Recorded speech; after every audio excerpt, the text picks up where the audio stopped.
नमस्ते everyone, welcome to the class of computer science class 11। आज के सेशन में हम बात कर रहे हैं इवोल्यूशन ऑफ कंप्यूटर की, जो कि आपकी सीबीएसई ने जो सजेस्ट किया है सिलेबस, उसका जो यूनिट नंबर 1 है that is computer system and organisation, उसका ही एक सब टॉपिक है। या एनसीईआरटी की टेक्स्ट बुक की अगर हम बात करें तो चैप्टर 1 जो आपका पहला चैप्टर है दैट इज कंप्यूटर सिस्टम। चलिए सेशन स्टार्ट करते हैं, बट उससे पहले यदि आप मेरे चैनल पर पहली बार विजिट कर रहे हैं तो फटाफट से लाइक कर दीजिए, शेयर कर दीजिए और सब्सक्राइब भी जरूर कर दीजिए। इवोल्यूशन ऑफ कंप्यूटर की यदि हम बात करें तो इसकी शुरुआत होती है 500 बीसी से, जहां पर कि एबाकस जो उसको चाइना ने इन्वेंट किया था, और ये पहला मैकेनिकल डिवाइस था जो कैलकुलेशन के लिए इस्तेमाल किया जाता था। बेसिक कैलकुलेशन की हम यहाँ पे बात कर रहे हैं, तो इसे ही एक्चुअली उत्पत्ति की यदि हम बात करें कंप्यूटर सिस्टम के या इवोल्यूशन की बात करें तो यहीं से इसकी स्टार्टिंग होती है। इसके बाद काफी लंबे समय तक तो कोई भी चेंजेस नहीं आए, लेकिन 1642 में पैस्कलाइन बना। पैस्कलाइन एक मैकेनिकल डिवाइस था जिसका निर्माण किया था ब्लेज पैस्कल ने, और ये बेसिकली सिंपल अरिथमेटिक कैलकुलेशंस के लिए इस्तेमाल होता था।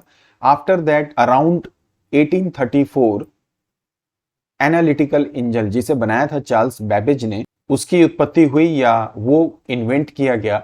तो जब चार्ल्स बेबेज ने एनालिटिकल इंजन बनाया, हालांकि इसके पहले 1834 या 1833 के अराउंड में इसका इवॉल्वमेंट हुआ था, लेकिन इसके पहले डिफरेंशियल इंजन भी एक्चुअली चार्ल्स बेबेज ने बनाया था।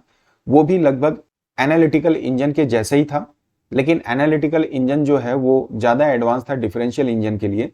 तो यहां पर एक पॉइंट आप और ऐड कर सकते हैं यदि आप चाहें, वो ये कि 1822 में डिफरेंशियल इंजन का निर्माण हुआ था।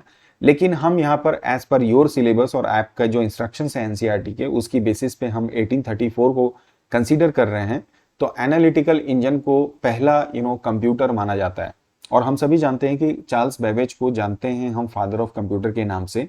उसका रीजन ये है कि जो एनालिटिकल इंजन उन्होंने बनाया था वो ऑब्वियसली बेसिक कैलकुलेशंस के लिए ही इस्तेमाल किया जाता था, लेकिन जो इसका कॉन्सेप्ट आज जो आप कंप्यूटर सिस्टम यूज करते हैं, जिसमें स्टोरेज भी होता है, जिसमें प्रोसेसिंग यूनिट भी है, जिसमें इनपुट यूनिट भी है, जिसमें आउटपुट का भी यूनिट है, वो ओवरऑल चार्ल्स बेबेज ने पहली बार किसमें डिजाइन किया था? एनालिटिकल इंजन में।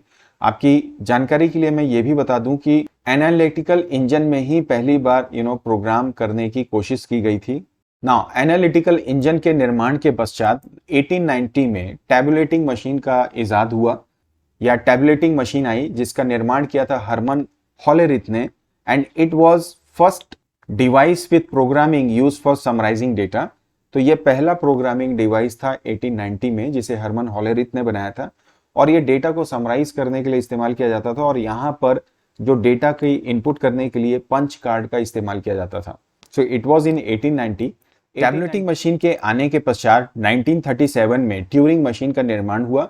ये एक जनरल पर्पज मशीन थी जिसके द्वारा भी सामान्य तरीके से जितने भी कैलकुलेशंस थे वो किए जा सकते थे, और इसमें भी पंच कार्ड का इस्तेमाल होता था। इसके बाद 1945 के अराउंड जो सबसे इंपॉर्टेंट डिवाइस बना दैट वाज एडवेक एंड एनिएक, जिसे कि एक्चुअली पहला कंप्यूटिंग डिवाइस माना जाता है, जिसको बनाया था जॉन वॉन न्यूमन ने। तो प्रेजेंट डेज में जो कंप्यूटर सिस्टम आप यूज करते हैं वो बेसिकली आइडियली जो उसका इवॉल्वमेंट हुआ है वो बेसिकली एडवेक और एनिएक से हुआ है। यहाँ पर जो इंजीनियर का नाम आप देख रहे हैं that is John von Neumann. तो जो सीपीयू का आर्किटेक्चर है वो बेसिकली उसका जो क्रेडिट जाता है वो इन्हीं को जाता है, और एडवेक और एनिएक के कॉन्सेप्ट की बेसिस पे ही आज हमारा पर्सनल कंप्यूटर भी वर्क करता है। 1945 के बाद 1947 में ट्रांजिस्टर्स मार्केट में आए। हालांकि जो ट्रांजिस्टर हैं वो बेसिकली कंप्यूटर का एक पार्ट होता है या इलेक्ट्रॉनिक सर्किट का एक पार्ट होता है, क्योंकि 1945 के अराउंड जो डिवाइसेस बनते थे, कंप्यूटर सिस्टम बनते थे, वो बहुत बड़े साइज के होते थे, क्योंकि उसमें वैक्यूम ट्यूब का इस्तेमाल किया जाता था। वैक्यूम ट्यूब को रिप्लेस करने का काम किसने किया? ट्रांजिस्टर ने किया, और बेल लेबोरेटरी में इसका निर्माण हुआ। और इन ट्रांजिस्टर के प्रयोग की वजह से कंप्यूटर सिस्टम के साइज क्या हुए? वो छोटे होने लग गए थे।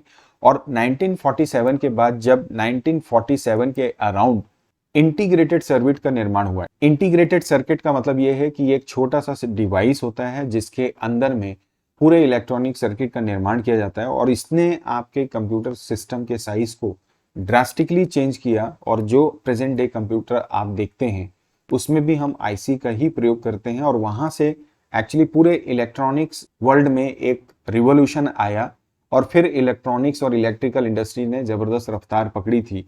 तो ये है बेसिकली लेडर जो मैंने आपके साथ शेयर किया as per your syllabus evolution of computer का, आई होप दैट कि ये वीडियो सेशन आपको डेफिनेटली हेल्पफुल लगेगा आपकी प्रिपरेशन के लिए।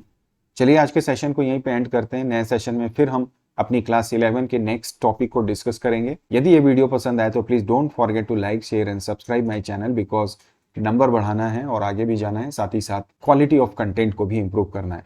Thank you for watching this video. Bye bye and take care.